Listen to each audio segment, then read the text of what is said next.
سارے مل کر بلند صلوات پڑھیں گے محمد و آل محمد.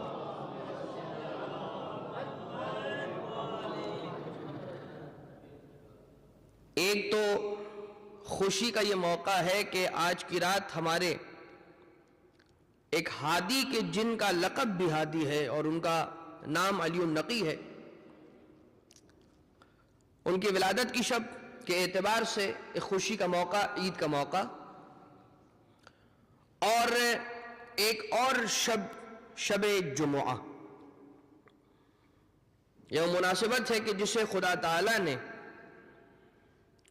جہاں پر دنوں میں سردار روز جمعہ کو قرار دیا ہے، وہیں پر خدا تعالیٰ نے لیالی میں راتوں کے لیے جس رات کا انتخاب کیا وہ رات شب جمعہ ہے،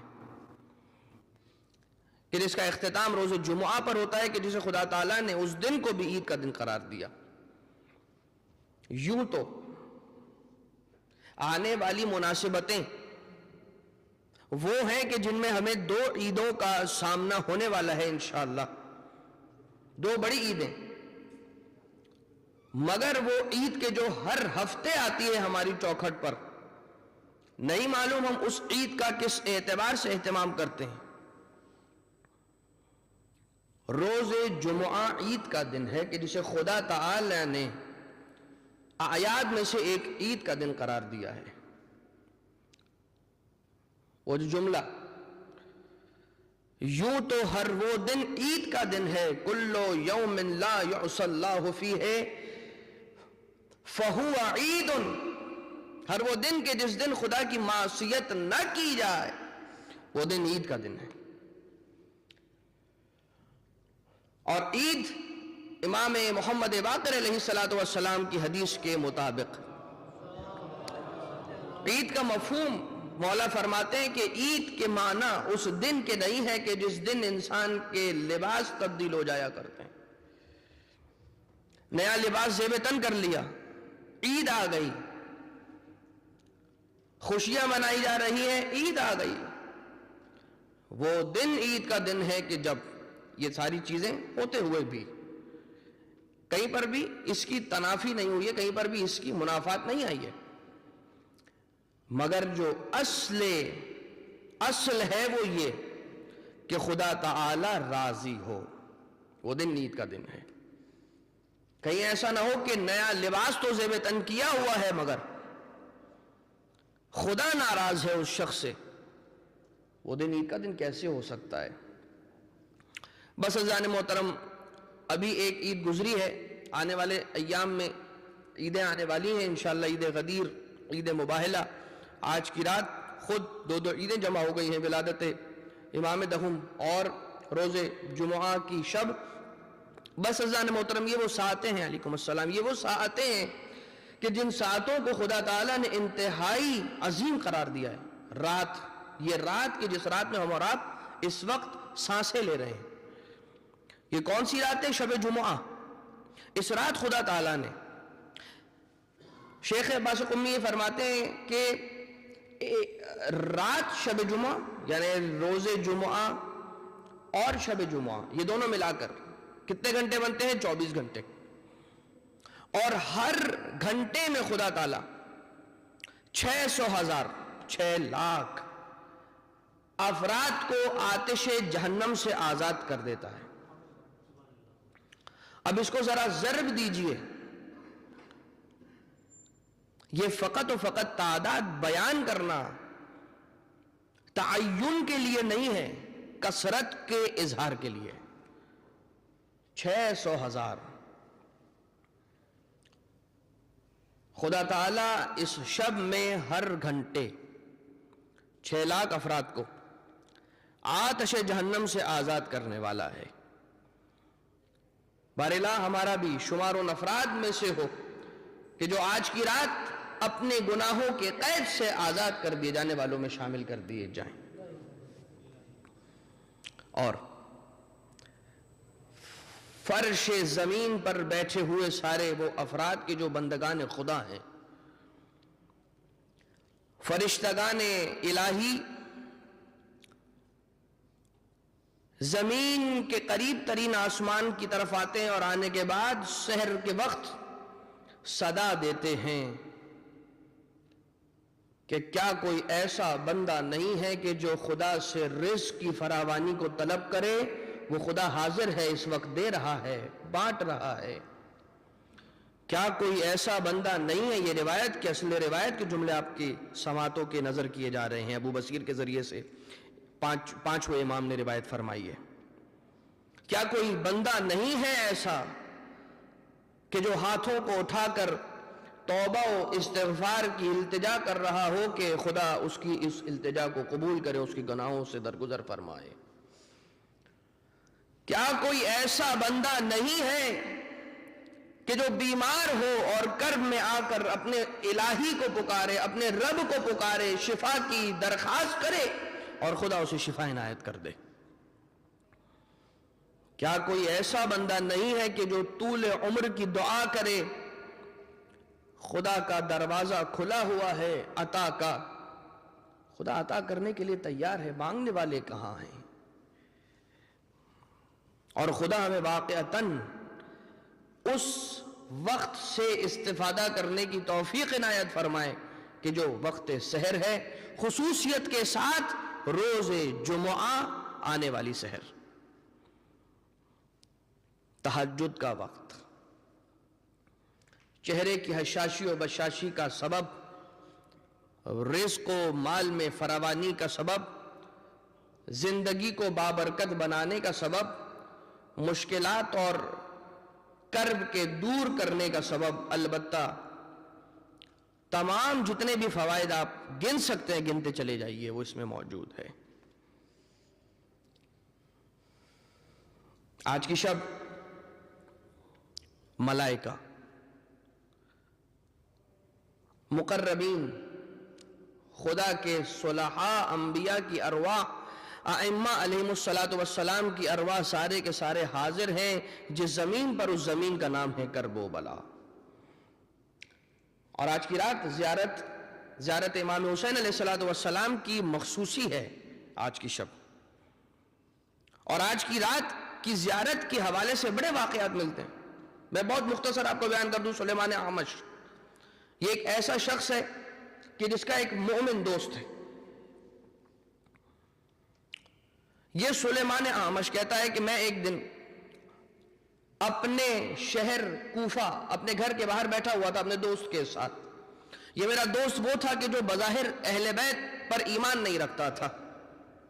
جب میں نے امام حسین علیہ الصلوۃ والسلام کی زیارت کی فضیلتوں کا بیان کرنا شروع کیا تو ایک مرتبہ وہ ناچاکی ہو جاتی ہے ہمارے درمیان، اور وہ وہاں سے اٹھ کر چلا جاتا ہے اور ناراضگی کا اظہار کرتا ہے اور کہتا ہے کہ ان تمام چیزوں پر میں ایمان نہیں رکھتا، اور انتہائی حقارت کے ساتھ سلوک کرتا ہے اپنے اس دوست سلیمان کے ساتھ۔ چلا جاتا ہے، پلٹ جاتا ہے، سلیمان وہاں سے کھڑا ہو کر اپنے گھر پلٹ جاتا ہے۔ رات میں خیال کرتا ہے کہ میں کیوں نہ ایسا کروں کہ اٹھ کر جاؤں اور اس کی ہدایت کروں، اس کو اگر میں کچھ سمجھا پاؤں تو دو جملے اس کی ہدایت کے لیے کچھ کہہ دوں۔ السلام ورحمۃ اللہ۔ اور اگر وہ نہیں مانے گا تو میں آج کی رات اسے قتل کر دوں گا۔ اتنی شدت آ گئی۔ وہ اس رات کیا ہوا کہ وہ اپنے بستر سے اٹھتا ہے اور دوبارہ سے لباس زیب تن کرتا ہے، اپنے اس دوست کے پاس جاتا ہے۔ اے میرے دوست، اب جانے کے بعد دروازے کھٹکھٹاتا ہے۔ خاتون خانہ دروازے کے پیچھے سے جواب دیتی ہے کہ سلیمان اس وقت اے سلیمان تمہارا دوست اس وقت گھر پر نہیں ہے۔ کہاں گیا ہے؟ وہ تھوڑی دیر قبل عازم سفر سرزمین کرب و بلا ہو گیا ہے۔ آیا تھا سمجھانے کے لیے کہ دیکھو حسین مظلوم کی زیارت کے بارے میں ایسے جملے ادا نہ کرو، اور جب آتا ہے تو کیا دیکھا کہ وہ تو خود اس وقت گھر میں موجود نہیں ہے، وہ تو نکل پڑا ہے کوفہ سے کربلا۔ جو افراد سرزمین عراق زیارت کے لیے تشریف لے جاتے رہتے ہیں یا جا چکے ہیں وہ اس بات کو جانتے ہیں، اور جو افراد نہیں جا چکے ان کے لیے دعائے بار الہ تمام کو روضہ امیر المومنین اور روضہ ابا عبداللہ الحسین علیہ السلام کی زیارت نصیب فرما۔ کربلا سے کوفہ، کوفہ سے کربلا 80 یا 90 کلومیٹر کا فاصلہ ہے۔ اب وہ پہنچ گیا، یہاں سے سلیمان فوراً تیز رفتاری کے ساتھ وہ بھی کربلا کا رخ کرتا ہے، اور جب روضہ ابا عبداللہ علیہ السلام پر پہنچتا ہے تو کیا دیکھا کہ ضریح کے ایک کونے پر رو بقبلہ ہو کر سجدے میں گرا ہوا ہے، اور اس کی حالت یہ ہے کہ وہ جب اس کے قریب جا کر سننے کی کوشش کرتا ہے کہ یہ کیا الفاظ اپنی زبان سے حالت سجدہ میں ادا کر رہا ہے، تو وہ سن پاتا ہے استغفر اللہ ربی واتوب الیہ، استغفر اللہ ربی واتوب الیہ۔ انتظار کرتا ہے یہاں تک کہ وہ اپنا سر اٹھا لیتا ہے، اور سر اٹھانے کے بعد جب یہ سلیمان اپنے دوست کے چہرے کی طرف دیکھتا ہے تو کیا دیکھا کہ اس کی ریش تر ہے آنسوؤں سے، آنکھیں پرنم ہیں۔ سوال کیا ہے میرے دوست، آخر کیا ہوا؟ ہماری جو آخری بات ہوئی تھی اور اس وقت تم یہاں پر روضہ ابا عبداللہ پر ہو؟ جواب دیتا ہے کہ میں سویا، میں نے خواب میں کیا دیکھا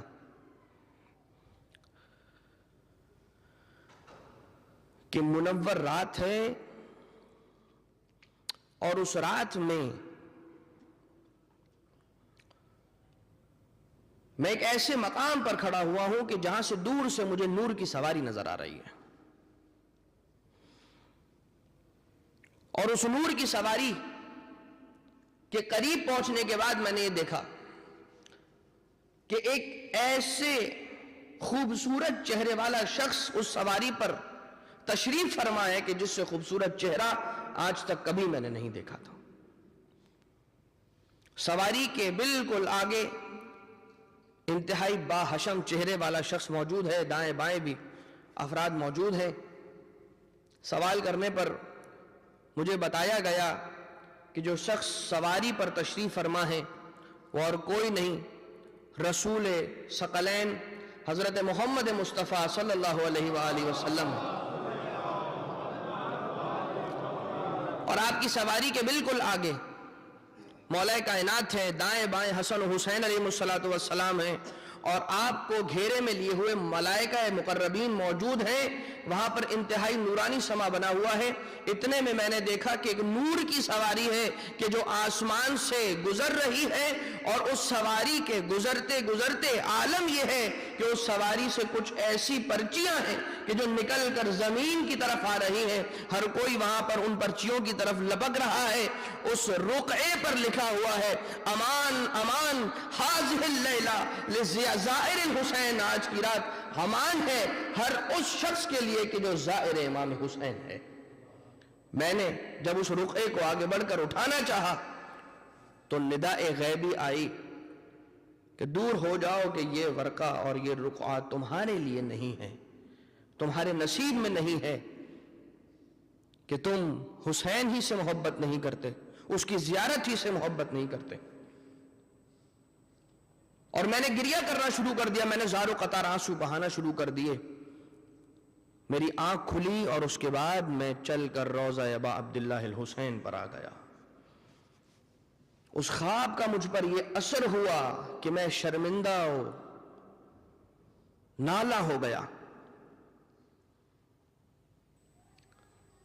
اذان محترم، جب وہ آنکھ کھولتا ہے تو جانتے ہیں اس کے ہاتھ میں کیا تھا؟ وہی رقعہ تھا کہ جس پر لکھا ہوا تھا کہ ظاہر حسین کے لیے امان ہے۔ اس در سے کبھی کوئی خالی ہاتھ نہیں لوٹتا۔ اپنی نافرمانی کے باوجود بھی جب اس نے دیکھا کہ اہل بیت کا یہ کرم ہے تو سر تسلیم کو خم کر لیتا ہے اور در پر پہنچ جاتا ہے۔ بس عزیزان محترم، آج کی رات ہمارے 10ویں امام امام علی ابن محمد النقی الہادی علیہ السلام کی ولادت کی شب،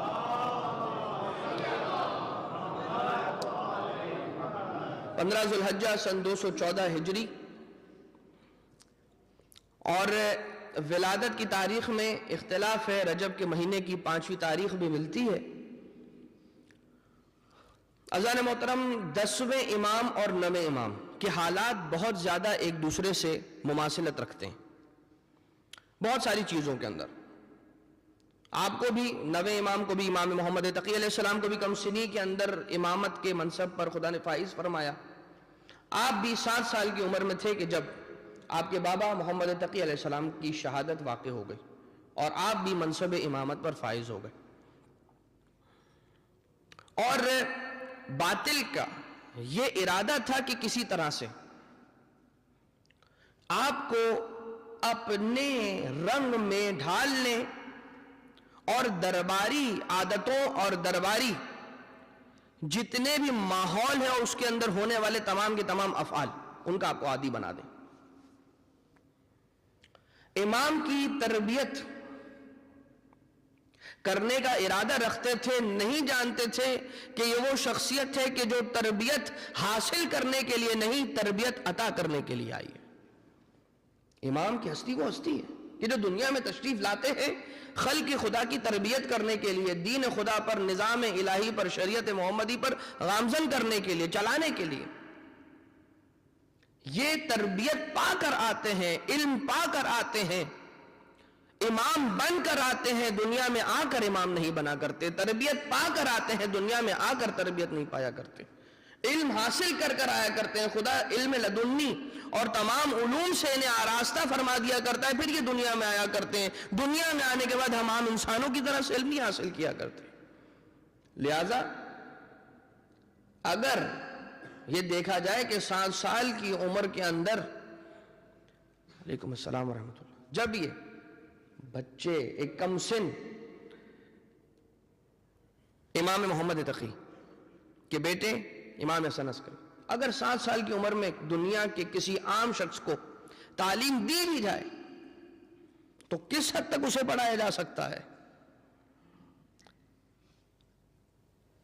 یہ ان باطل فکر رکھنے والے افراد کے لیے عرض کر رہا ہوں جواب کے طور پر کہ ٹھیک ہے اگر یہ آپ کے مفروضے کے مطابق سوچ بھی لیا جائے, فرض بھی کر لیا جائے کہ فرض محال بھی محال نہیں ہوتا, تو 7 سال کے بچے کو کتنا پڑھایا جا سکتا ہے, کتنا لکھایا جا سکتا ہے؟ عبید اللہ جنیدی یہ وہ شخص ہے کہ جس کو معتصم نے یا متوکل نے اپنے باطل ارادوں کے تحت یہ سوچ کر کہ اب ہی سے یعنی 7 سال کی عمر ہی سے اس کی اس طرح سے تربیت کی جائے کہ ایک ایسے استاد کے حوالے کر دیا جائے کہ وہ انہیں ہماری افکار پڑھا کر ہمارے جیسا بنا دیں, نعوذ باللہ من ذالک, تاکہ ہمارے گھر کا ایک امام ہو جائے اور پھر وہ وہی کہے جو ہم چاہیں. عبید اللہ جنیدی کے پاس امام نقی علیہ السلام کو اس عبید اللہ جنیدی, اس جنیدی کے حوالے کیا گیا, اور عالم یہ تھا کہ کچھ دنوں کے بعد جب کارندے آتے ہیں, علیکم السلام ورحمۃ اللہ, کارندے آنے کے بعد سوال کرتے ہیں بتاؤ اس بچے کو کیسا پایا. کہیں پر مؤرخین نے اس لہجے کو بھی کہ جو جس لہجے سے سوال کیا گیا ہے اس لہجے کو بھی ڈالا. آیا اس بچے میں تم نے کچھ پایا ہے؟ عبید اللہ جنیدی چند دن گزر چکے ہیں, امام علیہ الصلوۃ والسلام کی معیت میں رہا ہے, پورا دن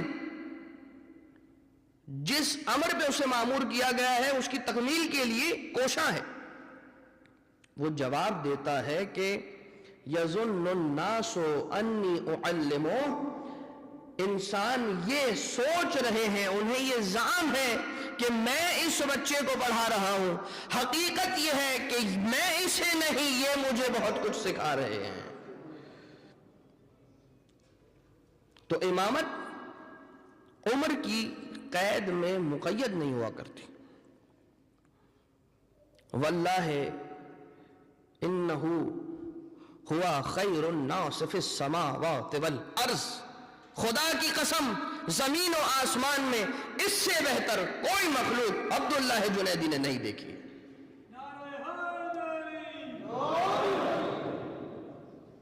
آقا کم سنی کی عمر میں علم کا یہ کمال ہے. اذان محترم,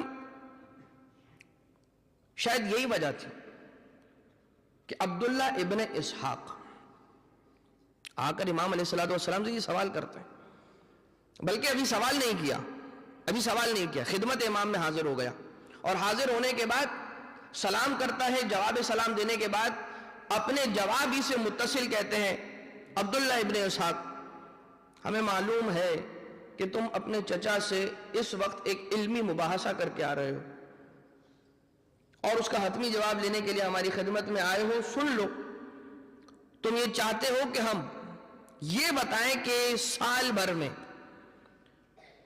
کتنے روزے اہم ترین ہیں؟ تو اس کا جواب ہے کہ 4 روزے انتہائی اہم ترین ہیں۔ 4 روزے وہ ہیں کہ جو اہم ترین حیثیت رکھتے ہیں۔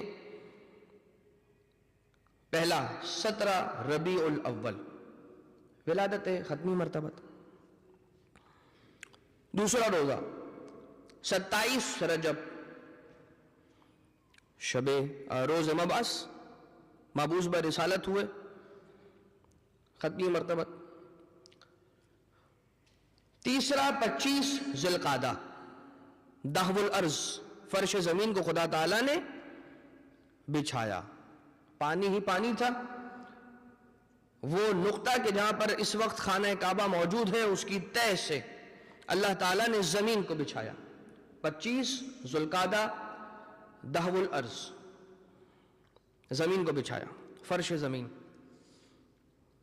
اور 18 ذی الحج، روز عید غدیر، کہ جس دن اکمال اور اتمام دین کا اعلان خدا نے کیا۔ ہمارے استاد یہ کہا کرتے ہیں کہ یہ 4 روزے تو اہم ترین ہیں، عبداللہ ابن اسحاق کو امام علی نقی علیہ السلام نے بتلا دیا، مگر اس کے پیچھے آخر راز کیا ہے؟ اب وہ ذرا سا ترتیب کو آگے پیچھے کر کے ایک نقطہ بیان کرتے ہیں۔ وہ یہ کہتے ہیں کہ شاید اس کا راز یہ ہو کہ 17 ربیع الاول، 25 ذی القعدہ خدا تعالیٰ نے زمین کو بچھایا، 17 ربیع الاول مالک زمین اس دنیا پر تشریف لائے، 27 رجب کو کار رسالت کی ابتدا ہے، 18 ذی الحجہ کے دن اس کار رسالت کو اپنے پائے تکمیل تک پہنچاتے ہوئے من کنت مولا ہو فہذا علی مولا کا اعلان کر کے اس دین کے کام کو اپنے اتمام اور اکمال تک پہنچا دیا۔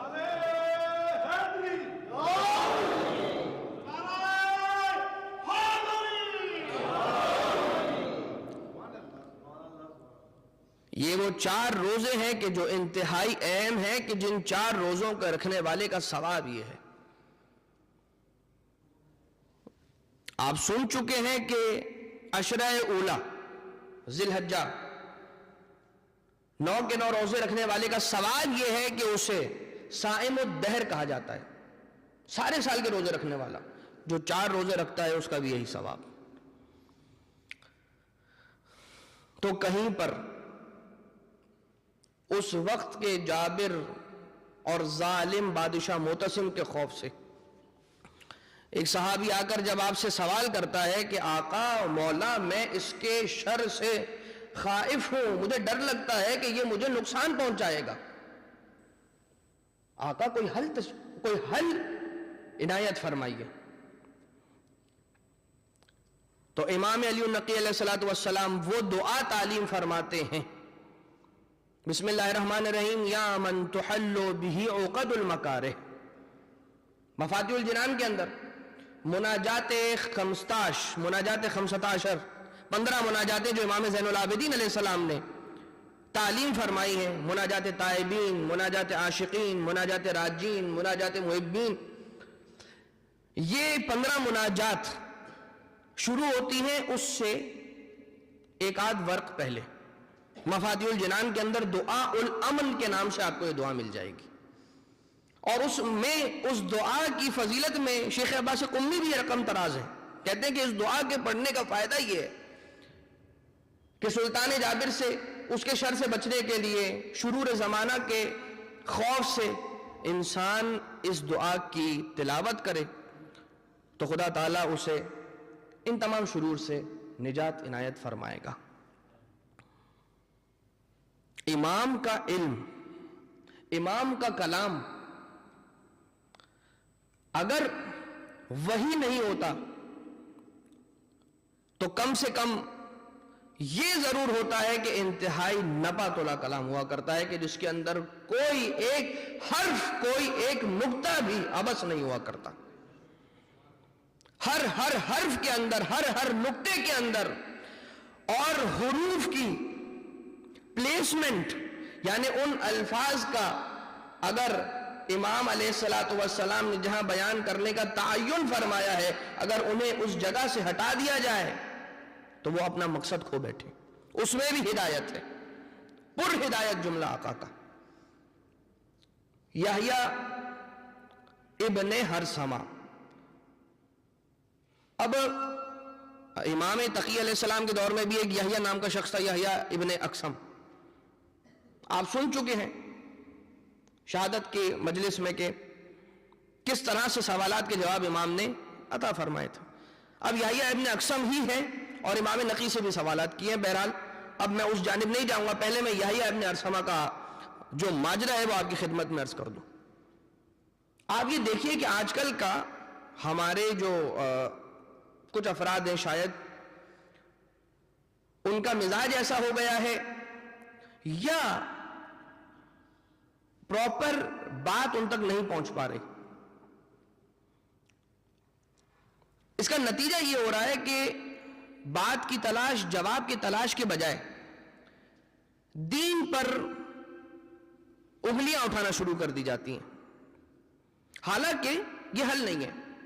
درست جواب کی تلاش یہ حل ہے، اور تب تک انسان کوشش کرتا رہے، علم کے لیے سوالات کیے جاتے رہے اہل علم افراد سے، مگر یہ کہہ دینا کہ اگر یہ بات مجھ تک نہیں پہنچی تو اس کا جواب وجود ہی نہیں رکھتا، یہ بات غلط ہے۔ بات یہ بتائی جا رہی ہے کہ امام علی ابن ابی طالب علیہ السلام کی ایک حدیث، وہ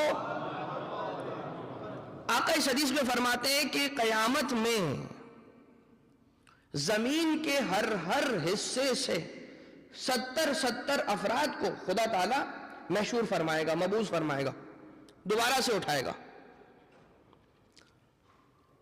یحییٰ ابن ہرثمہ سفر پہ جا رہا ہے، کہاں؟ مدینہ، اپنے لشکریوں کے ساتھ، کہ جو لشکر ہے متوکل کا، اور مقصد یہ ہے کہ 10ویں امام کو، امام علی نقی علیہ السلام کو مدینہ سے گرفتار کر کے اور سامرہ لایا جائے۔ انہیں سامرہ منتقل کرنے کے لیے یہ لشکر چلا تھا، مدینہ جا رہا تھا۔ راستے میں کسی صحرا سے گزر ہوا اور ایک مومن اس لشکر کے اندر موجود تھا، اس قافلے کے اندر موجود تھا۔ کارندہ ہوگا متوکل کا، لیکن دل سے مومن تھا۔ اس مومن کو یحییٰ ابن ہرثمہ بھی جانتا تھا، مگر اچھا چونکہ جانتا تھا اسی لیے اس کے ساتھ باتیں کر رہا ہے اور اس کو تنقید کا نشانہ بنا رہا ہے۔ ذرا یہ تو بتاؤ کہ تمہارے مولا نے یہ کہا ہے کہ زمین کے ہر چپے سے، ہر ٹکڑے سے 70 افراد کو خدا تعالیٰ قیامت میں اٹھائے گا، تو یہ جو صحرا ہے کہ جہاں پر مٹی اور ریت کے علاوہ اور کچھ نہیں ہے، یہاں سے کیا نکلے گا؟ نعوذ باللہ من ذالک۔ جواب وہ یہ دیتا ہے کہ جب میرے مولا نے کہا ہے تو پھر ایسا ہی ہوگا۔ صدیق اکبر علی ابن ابی طالب ہے، ان سے بڑا سچا اور کون ہے تاریخ کے اندر؟ فرمایا کہ میرے مولا نے جب فرمایا ہے تو ایسا ہی ہوگا۔ سفر چلتا رہا، پہنچ گئے مدینہ۔ مدینہ میں جب پہنچے تو امام علیہ السلام کی خدمت میں حاضر ہونے کے بعد جب واپس پلٹنے لگے تو امام نے ایک اعلان فرمایا، کہا کہ تمام کے تمام افراد جتنے بھی یہاں سے پلٹنا چاہتے ہیں ان سے گزارش یہ ہے کہ سردی کا اپنا انتظام کر لیں، گرم کپڑے اپنے ساتھ لے لیں، لحاف لے لیں، چادریں لے لیں، جو بھی ٹھنڈ کا سامان ہو سکتا ہے وہ اپنے ساتھ رکھ لیں۔ گرمی کا زمانہ ہے، دوبارہ سے موقع مل گیا یا اپنے ہرسامہ کو، اور امام کے سامنے نہیں، اس انداز سے کہ چیمی گوئیاں کرنے والے انداز میں اپنے حامیوں کے ساتھ ان کے کان میں اس طرح سے امام علیہ السلام کی باتوں کا استہزاء کر رہا ہے کہ امام کی توہین ہو رہی تھی۔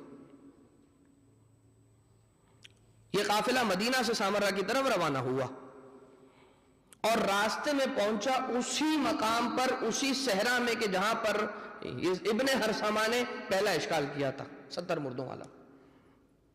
اب جیسے ہی وہاں پر پہنچے تو ہوا ہی ہے کہ انتہائی تیز آندھیاں چلی ہیں، بارش، ٹھنڈ میں اضافہ ہو گیا، اور وہ افراد کے جنہوں نے امام علیہ السلام کی بات کو نہ مانتے ہوئے اپنا انتظام نہ کیا تھا، ٹھنڈ کی شدت میں اضافہ ہوتا چلا گیا اور وہ سارے کے سارے افراد وہاں پر مر گئے۔ پوچھا گیا کہ اب ان مردہ افراد کو کہاں دفنایا جائے؟ امام علیہ السلام نے کہا یہیں پر ایک قبر بناؤ اور ان تمام کی تمام افراد کو یہاں پر دفنا دو۔ جب ان تمام مردہ افراد کہ جن کو دفنایا گیا ان کی تعداد گنی گئی، 80 افراد تھے کہ جن کو ایک ہی قبر کے اندر دفنایا گیا۔ اسے بلایا گیا اور کہا کہ جواب دو کہ تم کیا کہنا چاہتے ہو؟ کہا میں غلطی پر تھا، علی ابن ابی طالب علیہ السلام کی زبان سے نکلا ہوا غلط نہیں ہو سکتا۔ عزیز محترم، یہ وہ دروازہ ہے کہ جہاں سے انسان کو دنیا کی ہر نعمت ملتی ہے، بلکہ اگر میں یہ آپ سے کہوں کہ اگر انسان یہ سمجھتا ہے کہ اسے آج کوئی نعمت مہیا اور میسر ہے تو اس نعمت کی عطا کی ابتدا خدا اہل بیت کے در سے کرتا ہے، اور یہ زیارت کے جملے ہیں کہ خدا آپ سے ابتدا کرتا ہے، خدا آپ پر اختتام کرتا ہے، اور جب اللہ تعالی عطا کرنا چاہتا ہے، اذا اراد اللہ بدأ بکم، جب خدا عطا کرنا چاہتا ہے تو کہاں سے ابتدا کرتا ہے؟ اہل بیت کے در سے ابتدا کرتا ہے۔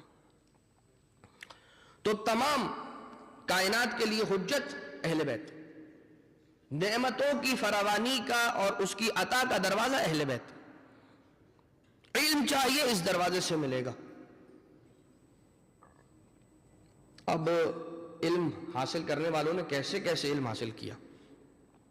ابو ہاشم جعفری رحمت اللہ تعالی علیہ، یہ وہ شخصیت تھی کہ جو امام نقی کے صحابی بھی ہیں اور عبداللہ ابن جعفر طیار کے پر پوتے بھی ہیں۔ آپ خدمت امام علیہ السلام میں حاضر تھے اور امام علیہ السلام اور ابو ہاشم جعفری کے سامنے سے ترک سے تعلق رکھنے والا ایک لشکر گزرا، اور اس لشکر کے گزرنے کے ساتھ ہی امام علیہ السلام نے ایک فوجی کو آواز دی ترکی زبان میں اس سے بات کرتے ہوئے، اور اس فوجی کا وہ نام لے کر اسے پکارا کہ جس نام کو فقط اس کے علاوہ اور کوئی نہیں جانتا تھا۔ کیا سن رہے ہیں عزیزو؟ ابو ہاشم جعفری نے سوال کیا، آقا آپ زبان ترکی؟ جب زبان ترکی پر تعجب کرتا ہوا امام نے ابو ہاشم جعفری کو پایا تو ایک مرتبہ زبان ہندی میں کلام کرنا شروع کر دیا۔ متوجہ تو ہے نا عزیزو؟ ابو ہاشم جعفری ترکی زبان مولا کی زبان سے سنی، عربی کے علاوہ کیا سنا تھا؟ جب ترکی سنی تو ایک مرتبہ تعجب میں پڑ گیا۔ امام نے کہا کہ تجھے ترکی زبان میری زبان سے سن کر تعجب ہو رہا ہے، تجھے ہندی زبان بھی سنائے۔ اب امام علیہ السلام کیا کرتے، کتنی زبانیں اسے سناتے ہیں اس مختصر وقت میں؟ ایک مرتبہ کہا ابو ہاشم جعفری ذرا زمین سے چند کنکریاں تو اٹھاؤ اور اٹھا کر میرے ہتھیلی پر رکھ دو۔ آقا نے ان چند کنکریوں کو اپنے دہن مبارک پر رکھا، جیسے ہی ان کنکریوں پر لعاب مبارک علی نقی علیہ السلام مس ہو گیا اور وہ اس پاکیزہ ترین سائل کے اندر ڈوب گئی، ان کنکریوں کو نکال کر دہن ابو ہاشم جعفری میں رکھا، ایک مرتبہ ابو ہاشم جعفری نے جیسے ہی آقا کے لعاب دہن کو اپنے لعاب دہن کے ساتھ مس ہوتا ہوا پایا، محسوس کیا کہ مجھے ایک سے زیادہ، دسیوں سے زیادہ زبانیں محسوس ہو رہا ہے کہ میں بات کر سکتا ہوں ان زبانوں میں۔ ایک مرتبہ جب اس نے بات کرنا شروع کیا، تھوڑا سا وقت گزرا، کہتا ہے کہ مجھے ایک نہیں، دو نہیں، 10 نہیں، 50 نہیں، 73 زبانیں آقا علی نقی علیہ السلام کے لعاب دہن کی یہ برکت ہے، تو وہ خون کے جسے رسول نے اپنا خون کہا ہے، اس کی کیا کیفیت ہوگی، اس کی کیا عظمت ہوگی۔ دنیا والے اپنے لعاب سے قرآن کے اوراق کھولتے ہیں، علی نقی علیہ السلام نے اپنے لعاب دہن سے علوم قرآن کے دروازوں کو کھول دیا اور یہ بتلا دیا کہ دیکھو خزینۃ العلم ہم ہیں، وارث علم انبیاء ہم ہیں، جب ہم اتنا علم دے رہے ہیں تو ہمارے خزینہ علم میں کتنی وسعت ہوگی۔ کوئی آ کر مانگے تو صحیح، تو پھر اسے اس دروازے سے علم، جاہ و حشم اور تمام تر دنیاوی اور دینی چیزیں مہیا ہو جائیں گی۔ شاید یہی وجہ تھی کہ جب ان تمام کمالات کو دیکھتا تھا متوکل ملعون، تو پھر طرح طرح سے آقا کو اذیت پہنچانے کی کوشش کرتا تھا۔ اور یہ وہ شخص ہے کہ جسے بنو عباس کا یزید کہا جاتا ہے، توکل کو بنو عباس کا یزید کہا جاتا ہے، اور یہ ٹائٹل وہ ہے کہ جو خود اس نے اپنے ماتھے پر سجایا ہے، اور وہ یہ کہتا ہے کہ مجھے افسوس ہے، نعوذ باللہ من ذالک، خاکم بدہن، مجھے افسوس ہے کہ میں کربلا میں یزید کے ساتھ کیوں نہ تھا۔ یہ متوکل ہے۔ کربلا میں روضہ امام حسین علیہ السلام پر ہل چلانے کی کوشش، پانی کو چھڑوایا، کتنی مرتبہ روضے کو مسمار کرانے کی کوشش کی گئی۔ ایک مرتبہ کا یہ واقعہ ہے کہ ایک دعوت کا اہتمام کیا گیا اور سازشی طور پر 10ویں امام کو وہاں بلایا گیا، اور بلانے کے بعد ایک ہندی جادوگر کو بھی وہاں پر دعوت دی گئی، اور دعوت دینے کے بعد آقا جب دسترخوان پر مشرف ہوتے ہیں تو پھر وہ امام علیہ السلام کی اہانت کرنا شروع کر دیتا ہے وہ جادوگر۔ آقا جیسے ہی روٹی کی طرف ہاتھ بڑھاتے ہیں، روٹی امام علیہ السلام سے دور ہوتی ہوئی نظر آتی ہے۔ آقا نے صبر فرمایا، پھر کہا کہ جو بھی ہے رک جائے۔ آقا اسی وقت بیان کر سکتے تھے اشارہ کر کے، فقط و فقط اشارہ نہیں، آقا بیٹھے بیٹھے ارادہ کرتے، وہ وہیں ختم ہو جاتا۔ لیکن بتلانا چاہتے تھے کہ ولی خدا، رسول کے جانشین، علی کے لال کی اہانت کرنے والے کا کیا انجام ہوتا ہے۔ جب وہ اپنی اس حرکتوں سے باز نہ آیا تو دیوار پر، گالیچے پر ایک شیر بنا ہوا تھا۔ 10ویں امام علیہ السلام نے اس شیر کی طرف دیکھا اور مخاطب ہو کر کہا، اے شیر، تو دیکھ رہا ہے کہ خدا کے ولی کی اہانت کی جا رہی ہے اور تو خاموش بیٹھا ہوا ہے۔ ایک مرتبہ مجسم ہو کر وہ شیر باہر آتا ہے، ایک قطرہ بھی خون کا نہیں گرتا، اس جادوگر کو وہ شیر نگل جاتا ہے، اور فصیح عربی زبان میں وہ شیر امام علیہ السلام سے ہم کلام ہوتا ہے اور سوال کرتا ہے، آقا حکم فرمائیے کہ متوکل کو بھی میں نگل جاؤں۔ اب آپ بے شرمی کی انتہا دیکھیے، متوکل یہ کہتا ہے کہ اے علی النقی، آپ میرے اس جادوگر کو واپس پلٹا دیجیے۔ جانتا ہے کہ امام علیہ السلام کی یہ صلاحیت ہے کہ چاہے تو پلٹا سکتے ہیں، کہ میرا بڑا قیمتی جادوگر تھا، میں نے اسے بڑا دل سے بلایا تھا ہندوستان سے۔ بہرحال عزیزان محترم، یہ وہ دور تھا کہ جس میں بہت سارے فتنوں نے جنم لیا، اور ایک فتنہ وہ ہے کہ جس کا نام ہے زینب کذابہ، اور انتہائی مشہور و معروف واقعہ۔ ایک عورت آتی ہے اور آنے کے بعد کہتی ہے کہ میں زینب بنت علی ہوں۔ میرے پاس وقت بہت قلیل ہے، ورنہ جناب زینب کبریٰ سلام اللہ علیہا کی فضیلت کے چند ابواب یہاں پر کھولے جاتے. میں زینب بنت علی ہوں، وہ کس ہستی کے ہونے کا دعویٰ کر رہی ہے اسے نہیں معلوم. کیا عظیم بی بی ہے جناب زینب کبریٰ شریکۃ الحسین سلام اللہ علیہا.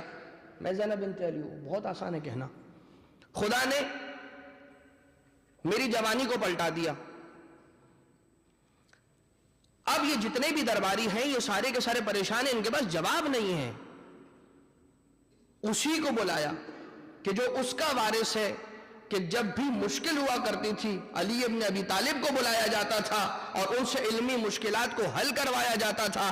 آج علی کا بیٹا علی نقی ہے، جب تک اسے نہ بلائیں گے تب تک مشکل حل ہونے والی نہیں ہے.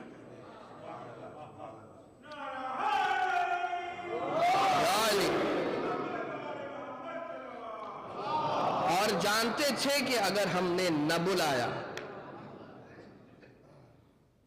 تو ہم ہلاک ہو جانے والے ہیں.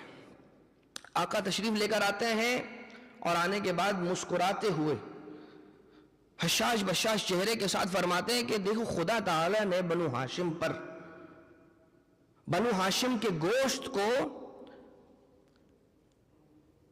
وحشی حیوانوں پر حرام قرار دیا ہے.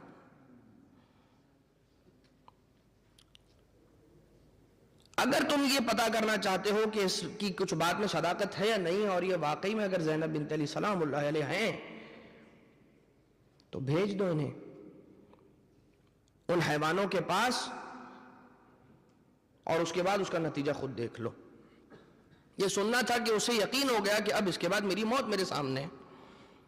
فوراً سے کہا کہ میں اپنے دعوے کے غلط ہونے کا خود اعلان کرتی ہوں، میں زینب بنت علی نہیں ہوں. وہ پیچھے ہٹ جاتی ہے، مگر متوکل کو موقع مل گیا.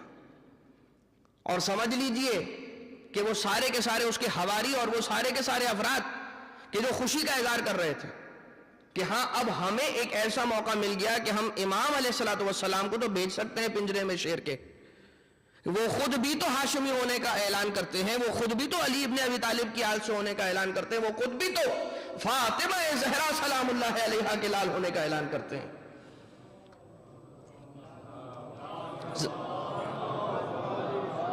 آقا کو بھیجا گیا، آقا نے بسر و چشم اس بات کو قبول فرمایا اور تشریف لے گئے اس پنجرے میں کہ جہاں پر شیر موجود تھے، بھوکے شیر.